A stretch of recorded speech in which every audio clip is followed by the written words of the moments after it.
Be me, 27, marketing guy, not exactly a heartthrob, just surviving on cheap coffee and deadlines. Girlfriend of 1.5 years dumps me in a cafe. I just don't feel the spark anymore. Great, spark gone, Bill's still here. Walk back to the office like a background NPC. Lukewarm coffee in hand, colder soul. Push open the break room door. And there she is. Lena from IT, leather jacket, messy black hair, resting, I can break your firewall and your ego face. Sitting on the counter like she owns the place. Looks me up and down. You look like a 404 error. My girlfriend just broke up with me. Oh, so system crashed. Basically. Fun. Let's go drink. Wait, what?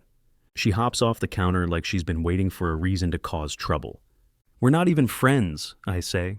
Exactly. No awkward crying. Let's move. She grabs my sleeve, not asking, dragging. And the stupid part is, I follow. Outside she throws me a look. If you mope, I'll uninstall you. I'm not software. You're a bug right now, and I fix bugs. 10 minutes after Lena decided, my breakup required immediate alcohol. Now sitting in a bar I've never been to. She ordered whiskey neat like a Bond villain. I ordered beer like a man who's still figuring out life. She's leaning on the table like this is a job interview I didn't sign up for. So, she says, what's the damage? She said there's no spark. Ah yes, the classic. Translation. I want someone who does Pilates. She does Pilates. See? I'm never wrong. I try to sound chill, fail miserably. She raises a brow like she's studying an alien species. You look like a guy who says, I'm fine, while dying inside. That's accurate? Cool. I hate liars. Every sentence out of her mouth is a jab wrapped in gasoline. And somehow, it's exactly what I need. She nudges my beer with her glass. Rule number 1 of post-breakup rehab, no crying. Rule number 2, you're buying the next round. Who made these rules? Me. I'm very good at this. At some point, she starts making fun of my old couple photos. You wore matching hoodies? God, no wonder she left. We thought it was cute. It was a war crime, I fire back.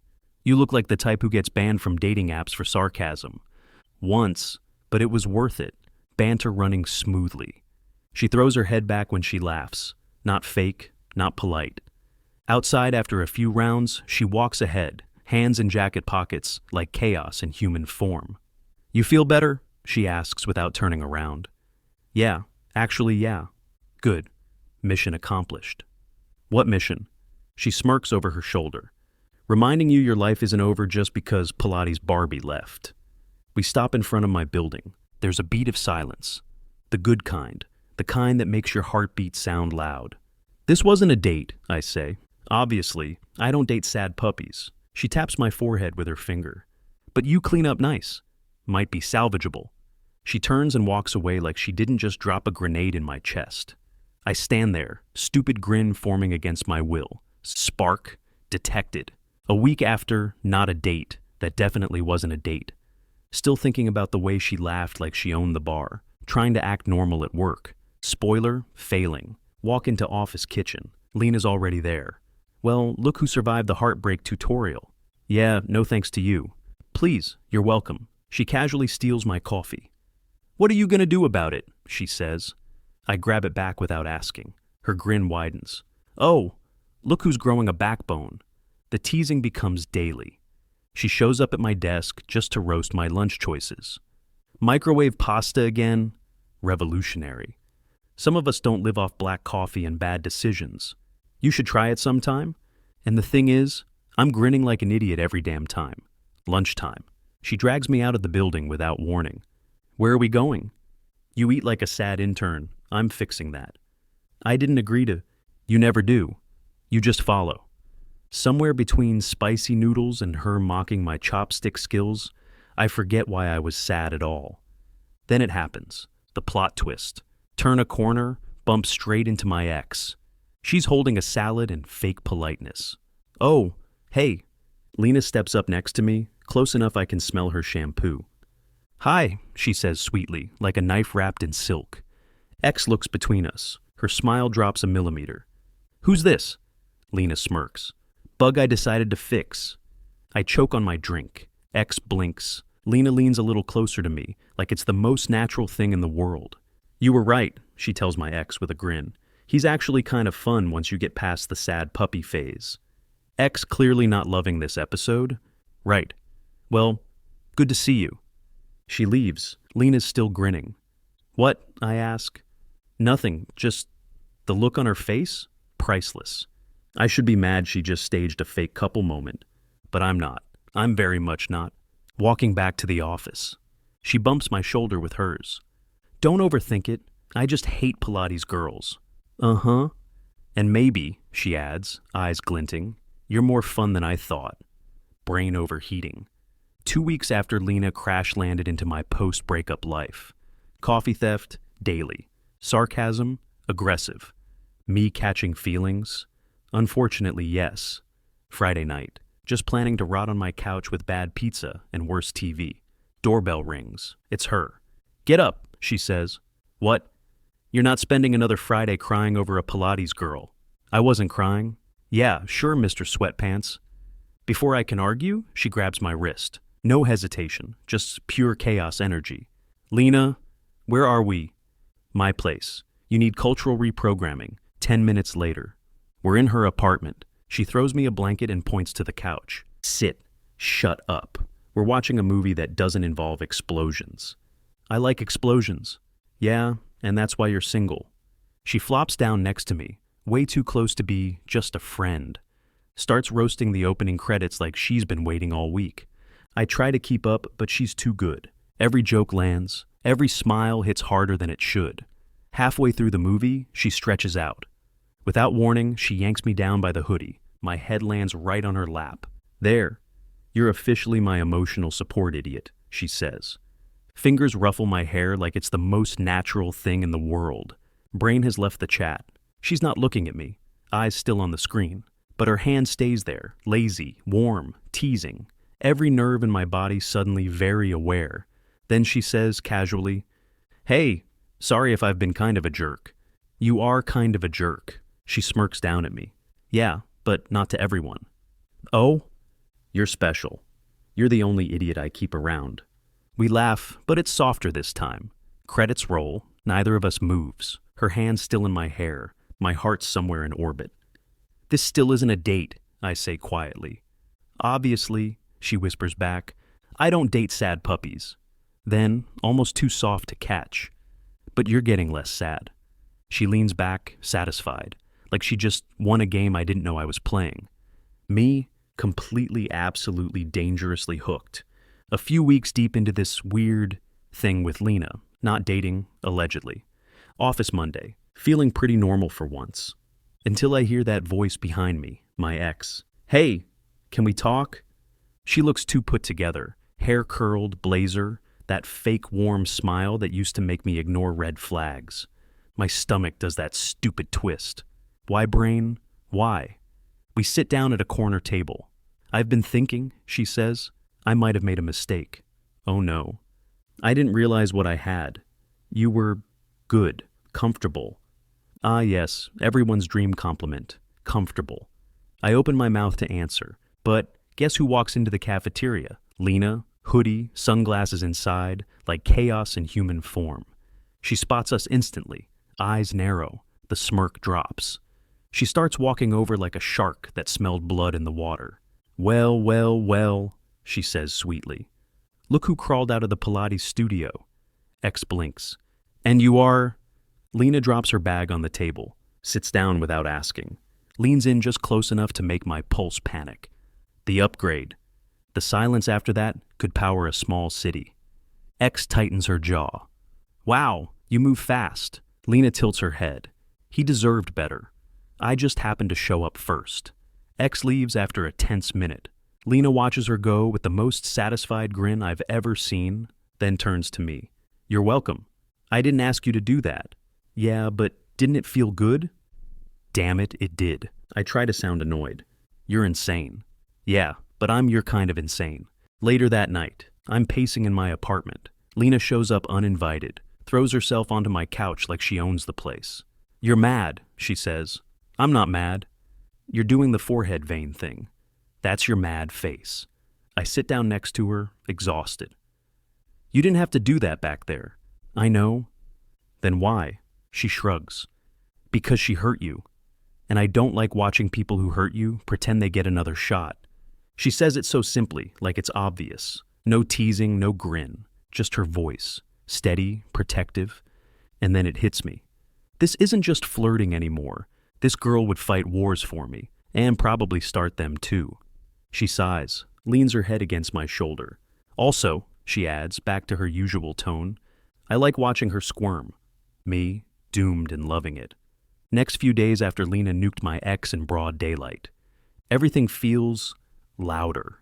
Her laugh hits harder. Her looks last a little longer. Her hand on my arm, straight up illegal at this point. She still denies everything, though. We're just friends, she says, while casually stealing my hoodie and wearing it like a trophy. Sure, Lena, sure. Friday night again. She shows up at my place without texting, as usual. Movie night, she declares. I didn't agree to... Shut up, popcorn's already in the bag. She sprawls out on my couch like it's hers. I sit next to her, way too aware of every brush of her arm. Halfway through the movie, she rests her head on my shoulder like it's the most casual thing in the world. My brain immediately blue screens. She notices my stiffness, snorts. Relax, it's not a marriage proposal. You're warm, I mutter. You're weird, she mutters back. But she doesn't move. Movie ends. She's still leaning into me. TV's just background noise now. I turn my head slightly, and she's looking right at me, like she's been doing it for a while. What? I ask. Nothing. You're staring. You're just stupidly easy to read. Pause. You're gonna make this complicated, aren't you? She whispers. You already did. And then it happens. Just her hand in my hair, her lips on mine. It's rough at first, like she's mad at herself for even doing it, then slower, like we both finally stopped lying. She pulls back a few inches, eyes locked on mine. We're so screwed, she says. Yeah, I breathe out, but at least we're screwed together. She actually laughs, that messy, loud, beautiful laugh that started all of this. God, you're an idiot. You're idiot, I say before I can stop myself. Her hand slides to the back of my neck. Yeah, she whispers. Maybe. Next thing I know, we're tangled on the couch. The movie's still rolling, but neither of us gives a damn. Every wall between us, just gone. 2 days after the couch makeout event of the century, Lena acting like nothing happened. Me acting like a normal human being is now physically impossible. She still steals my coffee in the morning, still insults my playlists. But now, when her hand brushes mine, my entire nervous system tries to file for bankruptcy. I try to bring it up once. So, about the other night. Oh, you mean when you drooled on my shirt? I did not. Relax, idiot. I'm messing with you. She grins like she didn't just drop-kick my courage. End of conversation. Meanwhile, my ex starts sniffing around again. DMs, friendly texts, liking old photos like a creep. Just checking in : Yeah, sure, Brenda. Lena notices. Because of course she does. We're at a cafe. My phone buzzes. She looks down, sees the name. Her smile dies faster than my Wi-Fi on a stormy day. Oh, her? Yeah. She's persistent. Yeah. You gonna answer? No. Good. She doesn't say anything after that. But the way she reaches across the table and snatches my cookie feels territorial. Cookie theft, upgraded to emotional declaration.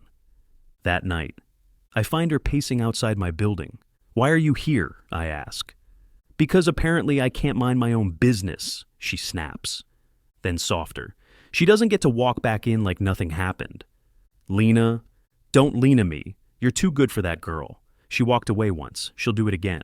She's fuming, hands in jacket pockets, hair messy like she sprinted here just to fight my problems. I step closer. Why do you care so much? Because... She stops, jaw clenches. Because I do, okay? Silence. Rain tapping on the street like a background soundtrack that knows it's time. I laugh softly. That sounded suspiciously like feelings. Shut up. Admit it. I will literally punch you. Lena. Fine. Maybe I like you, idiot. I don't say anything. I just step forward, grab her hand, and pull her closer. She doesn't fight it this time. She lets out a shaky breath. If you break my heart, I swear to God. Then we'll both go down swinging. Kiss happens again. This time, no hesitation, no confusion. X texts again. This time, can we meet? Just to talk. The classic final boss move. I stare at the message for a long time. Lena's on my couch, upside down like a gremlin, eating cereal straight from the box. She notices me staring at my phone too long. That her again? Yeah. So what are you gonna do? I don't answer right away. She laughs, but it's not her usual cocky laugh. It's tight, forced. It's fine. Go. See if the past still fits. My chest does a weird squeeze thing. I hate that sound in her voice more than I ever hated Brenda's perfect hair. Next day, I meet X at the same cafe where everything started. She's sitting there with that same perfect little smirk, like she expects me to fold back into her orbit. Not today. I miss you, she says. No apology, no accountability. Just nostalgia as a weapon. We were good together. We could be again. I lean back. No, we weren't that good. I just made it easy for you to leave. Her smile cracks. I've got someone who actually gives a damn now. Get back home. Lena's sitting cross-legged on my couch, pretending to watch TV but clearly waiting. Well, she asks. I toss my phone on the table, sit next to her. Told her it's over. For good, she blinks. Just like that? Yeah, I'm not repeating old mistakes. She looks at me like she's searching for the catch. Then that grin creeps up. Finally grew a spine, huh? Careful. I might use it to carry you out next time. A few months since I told my ex to kick rocks. Me and Lena, full relationship mode. Ours is chaos with good Wi-Fi. She basically lives at my place now. Her hoodie population has overtaken my closet. My fridge always has oat milk and 3 different hot sauces for reasons I still don't understand. She says it's an ecosystem. Morning routine upgraded. I make coffee. She steals it. I yell. She kisses me mid-yell to shut me up. I pretend to be mad. She pretends to care. She still roasts me daily. You look like you coded yourself into a corner. And you look like an indie band that never made it. One night, we're walking home after meeting her friends. She loops her arm through mine. You know, she says, I didn't plan any of this. Yeah, me neither. I thought I'd mess it up. You tried. She smacks my arm. Shut up. We stop at a crosswalk. Streetlight paints her face gold. And I swear, for a girl who's made fun of me every single day since we met, she's the most beautiful thing I've ever seen. You're staring, she says. Yeah, sue me. She grins. Maybe later. Back at the apartment. Every time she wears it, I swear it looks better on her. I sit down next to her. She tugs on my shirt until I end up with my head in her lap. Her fingers slide into my hair, gentle, warm. You're not allowed to leave, you know, she says softly. Wasn't planning on it. She looks down at me with that look. The one that says, I'll never admit it out loud, but you're mine. You sure about this? I ask quietly. About you. She smirks, eyes softening. Yeah. Idiot. She kisses my forehead. You know, she whispers, I really like this version of us. What version is that? The one where I don't have to pretend I don't love you. Months ago, I was some guy licking breakup wounds. Now I'm lying on the lap of the most chaotic, beautiful menace I've ever met. And somehow, it feels like the most peaceful place in the world together. And for once, that's more than enough.